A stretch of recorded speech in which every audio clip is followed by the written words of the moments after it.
चमकने वाला चीज या धातु पदार्थ वो सोना नहीं हो सकता है, और कोई भी चमकने वाला जो पदार्थ होता है, आप उसे मान लीजिए कि स्टोन, वो हीरा नहीं हो सकता। मैडम राबड़ी देवी हमको हीरा का कंगन दे दी। अरे हम अच्छी तरह से जानते हैं कि मैडम हीरा का तो कोई पहनती नहीं है कंगन। भी शौचालय बनता है कि हुजूर आवेंगे प्रगति यात्रा में तो कम से कम एक बार शौच और अपना मूत्र त्याग करेंगे। इसके लिए गरीब जनता का आप 7.5 लाख रुपया जोग देते हैं। आज छोटी मछली को पकड़ लिए, पूरा बिहार दलाल चला रहा है। पूरा बिहार पहले भी रिशु सिंह जैसा दलाल चलाया।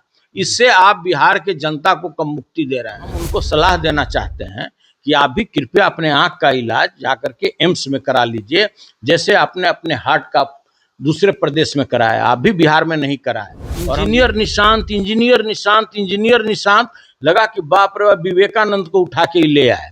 तो भाई आपको प्रायश्चित करना चाहिए। तो 12वीं पास है, उसने स्वयं दस्तखत करके हलफनामा दाखिल किया। राजद सुप्रीमो लालू प्रसाद यादव का कल जन्मदिन था। कार्यकर्ताओं को जमकर भोज खिलाया लालू प्रसाद यादव ने। साथ ही साथ वहां पर कलाकारों को भी पुरस्कृत किया गया, जो कलाकार लालू प्रसाद यादव के जन्मदिन के मौके पर आए थे। इस पर सत्ताधारी दल ने सवाल उठाया है। जेडीयू ने यह कहा है कि जो राबड़ी देवी ने कंगन दिया है उसकी जांच होगी, ईडी को लेटर लिखेंगे। ये तमाम बातें कहते हुए नजर आ रहे हैं जेडीयू के लोग। अब हमारे साथ बातचीत के लिए नव निर्वाचित एमएलसी हैं सुनील सिंह, और सवाल भी है। पहले तो हम आपको अपने चैनल की तरफ से बधाई देते हैं कि एक बार पुनः आपको जो है वो मौका दिया है राष्ट्रीय जनता दल ने। धन्यवाद रंजन जी। और जिस तरह का सवाल आपने पूछा, यह बड़ा ही दुर्भाग्यपूर्ण स्थिति है इस बिहार के लिए। कोई भी सत्तारूढ़ पार्टी के प्रवक्ता 14 करोड़ जनता के लोगों को, उनके ध्यान को भटकाने के लिए, उनको गुमराह करने के लिए इतनी ओछी तरह की बातें करते हैं। आप अच्छी तरह से जानते हैं कि कोई भी पीला चमकने वाला चीज या धातु पदार्थ वो सोना नहीं हो सकता है, और कोई भी चमकने वाला जो पदार्थ होता है, आप उसे मान लीजिए कि स्टोन, वो हीरा नहीं हो सकता है। सब लोग जानते हैं। और आज जो बिहार में लाइन ऑर्डर की स्थिति है, 99% महिलाएं मिटेशन पहनकर चलती हैं। मिटेशन का मतलब हो गया आर्टिफिशियल ज्वेलरी। कोई भी आज की स्थिति है और जिस तरह से महंगाई है, कोई आज की स्थिति में कोई ज्वेलरी खरीदता है क्या? पहला बात। दूसरा बात कि आप जो आरोप लगा रहे हैं मैडम राबड़ी देवी जी के ऊपर में कि उन्होंने कंगन दिया है, ये तो कलाकार बोल रहा है कि हमको माता ने कंगन दिया है। कभी भी उस घर के कोई भी परिवार के सदस्य या कोई भी वीडियो विजुअल हमको दिखा दीजिए कि जिसमें मैडम उनको कंगन दे रही हैं। देखिए, आप कहीं भी जाइए, किसी भी कार्यक्रम में जाइए, हम लोग को भी जाने का मौका मिलता है। हम लोग किसी कार्यक्रम में जाते हैं और कलाकार को प्रोत्साहित करने के दृष्टिकोण से अगर हमने उसको अगर 1100 रुपया भुगतान किया, तो मंच पर चढ़कर बोलता है कि लालू जी के करीबी डॉक्टर सुनील कुमार सिंह ने मुझे लाखों लाख का पुरस्कार दिया है। कॉमन बात है, कहीं भी जाइए। उसी तरह से यह भी कलाकार केवल चौवा उठा करके कि लोग हमारे महत्व को समझे, लोग हमको, फिर कलाकार लोग हमारे राष्ट्रीय जनता दल से जितने जुड़े हुए लोगों के यहाँ कोई कार्यक्रम हो तो हमको बुलावें कि जब मैडम राबड़ी देवी हमको हीरा का कंगन दे दी। अरे हम अच्छी तरह से जानते हैं कि मैडम हीरा का तो कोई पहनती नहीं है कंगन। कोई भी, और कोई भी अगर आपके पास वीडियो विजुअल है, सदन में आप लगातार उनको कवर करते हैं, आप एक बार का भी हमको दिखा दीजिए कि वो कंगन हीरा का पहनती हैं। आप देखिए, सिंपल सा वस्तु है, ये पीला चमक रहा है ना मेरा पेन, और देखिए ये ओरिजिनल सोना है, दोनों पीला है। तो बताइए दोनों सोना हो सकता है क्या? हर एक पीला चमकने वाला पदार्थ सोना नहीं होता है। उसी तरह से कोई भी चमकने वाला स्टोन हीरा नहीं हो सकता है। और ये जितने भी प्रवक्ता हैं सत्तारूढ़ पार्टी को, इनके पास कोई मुद्दा नहीं बचा। आज बिहार की स्थिति बदहाल है, आर्थिक रूप से पूरी तरह से ये लोग कंगाल हो चुके हैं। 7-7.5 लाख रुपए का वीवीआईपी शौचालय बनता है कि हुजूर आवेंगे प्रगति यात्रा में तो कम से कम एक बार शौच और अपना मूत्र त्याग करेंगे। इसके लिए गरीब जनता का आप 7.5 लाख रुपया जोग देते हैं। आपके पास सुरक्षा पेंशन देने के लिए रुपया नहीं है, आप उसको कंटीजेंसी फंड से निकाल करके 3700 करोड़ रुपया देते हैं और नीति आयोग में जाते हैं तो कहते हैं कि 18,000 करोड़ रुपया हमको चाहिए नल जल के लिए। दुर्भाग्यपूर्ण है, आज बिहार में 45,000 गांव है, 8463 पंचायत है।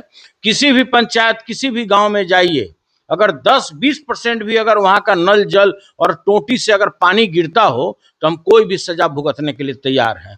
तो जो पूर्व के मेरे माननीय मुख्यमंत्री जी थे, जो उन्होंने भ्रष्टाचार के आकंठ में पूरे बिहार को डुबो दिया, सारे लोग कहीं भी बगैर रिश्वत का काम नहीं होता है, अरबों रुपया घोटाला हुआ नल जल में, उसी कड़ी को वर्तमान मुख्यमंत्री जी भी बढ़ाना चाहते हैं। इसलिए उन्होंने इंडस्ट्री नहीं मांगा, उन्होंने बेरोजगारी दूर करने का कोई प्लानिंग नहीं किया और जाकर सीधे बोलते हैं कि नल जल के लिए हमको 18,000 करोड़ चाहिए ताकि बाबू जो पूर्व मुख्यमंत्री हैं उनके हम पद चिन्हों पर चल सके भ्रष्टाचार में।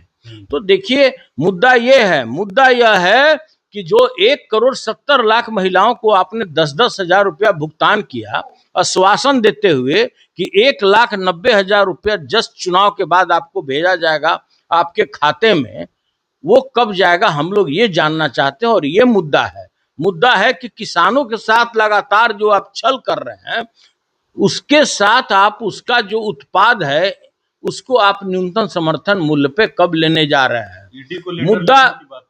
मुद्दा ये है रंजन जी कि जो आप अभी फर्टिलाइजर लोगों को ब्लैक खरीदना पड़ता है, आप उसको सही मूल्य पर कब कीजिएगा। मुद्दा है कि आप बेरोजगारी बिहार में कब दूर कर रहे हैं। मुद्दा यह है कि एक जेई के यहाँ, एग्जीक्यूटिव इंजीनियर के यहाँ, डीएसपी के यहाँ, इंस्पेक्टर के यहाँ सैकड़ों करोड़ रुपया रेड में पकड़ाता है। मुद्दा वो है, आज छोटी मछली को पकड़ लिए, पूरा बिहार दलाल चला रहा है, पूरा बिहार पहले भी रिशु सिंह जैसा दलाल चलाया। इससे आप बिहार के जनता को कम मुक्ति दे रहे हैं। और आप ईडी सीबीआई की बात करते हैं, ईडी सीबीआई तो तब न भाई प्रयोग करेगा जब किसी प्रदेश में इलेक्शन होगा। ये तो उनका हार्डकोर वर्कर है। पहले तो हम लोग ये बोलते थे कि इनकम टैक्स, चुनाव आयोग, मीडिया, ये सारे लोग उनके हार्डकोर हैं। आज तो हम ये बोलना चाहते हैं कि भाई ईडी और जो सीबीआई है इसका भरपूर उपयोग केवल ये लोग चुनाव में करते हैं और यहाँ भी कोई चुनाव नहीं है। अरे ईडी ना आप इंटरपोल को लिख दीजिए, जब उसमें कोई मामला ही नहीं है, केवल मामले को आप ध्यान डाइवर्ट करने के लिए इस तरह का मुद्दा निकालते हैं।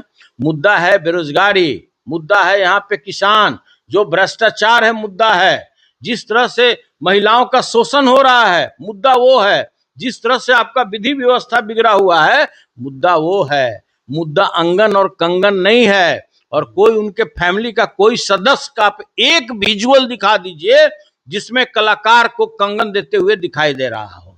और कोई व्यक्ति सिर्फ अपना टीआरपी बढ़ाने के लिए अगर बोल रहा है कि माता हमको हरदम पहले से भी देती रही और फिर हमको ये हीरा का कंगन दे दिए, तो भाई इसका तो मेरे पास कोई जवाब नहीं है।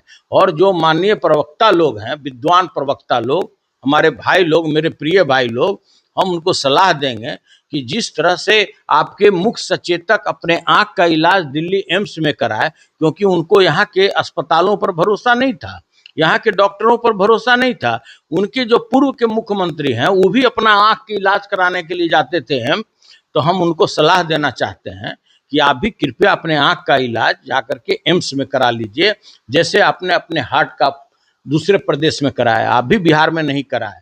और हम ये भी सलाह देते हैं कि जिस तरह 14 करोड़ जनता को आप भरमाते रहे, engineer Nishant, engineer Nishant, engineer Nishant, लगा कि बाप रे विवेकानंद को उठा के ले आए। तो भाई आपको प्रायश्चित करना चाहिए। तो 12वीं पास है, उसने स्वयं दस्तखत करके हलफनामा दाखिल किया, तो उसके लिए बगले में दीघा घाट चल जाइए, वहां पे आप स्नान कर लीजिए कि भविष्य में जो गलती हुआ सो हुआ, भविष्य में हम इतना झूठ कभी नहीं बोलेंगे किसी का कहने पर। प्रायश्चित उसके लिए कीजिए, 14 करोड़ जनता से माफी मांगिए कि निशांत इंजीनियर नहीं है, 12वीं पास है। तो मुद्दा ये है रंजन जी। चलिए, बिल्कुल। तो हमारे साथ एमएलसी सुनील सिंह थे, राष्ट्रीय जनता दल के वरिष्ठ नेता भी हैं, और आप सुन रहे थे नीतीश कुमार भी अपने आँख का इलाज कराने दिल्ली जाते थे, और ऐसा कहा जा रहा है। और साथ ही साथ निशांत कुमार इंजीनियर हैं, इस बात को लगातार जनता दल यूनाइटेड के लोग कहते थे, भारतीय जनता पार्टी के लोग कहते थे। लेकिन जिस तरीके से एमएलसी का चुनाव हुआ और उसमें जो अपना बायोडेटा दिया है निशांत कुमार ने, उसमें जो 12वीं तक ही पास वो हैं और इंजीनियरिंग कंप्लीट नहीं किए, बीच में ही वो ड्रॉप आउट है। अब इस पूरे मामले पर विपक्ष घेर रहा है, यहां तक कि कहना है कि जाकर दीघा में गंगा स्नान करें। मनीष पुणेशन के साथ, नमस्कार।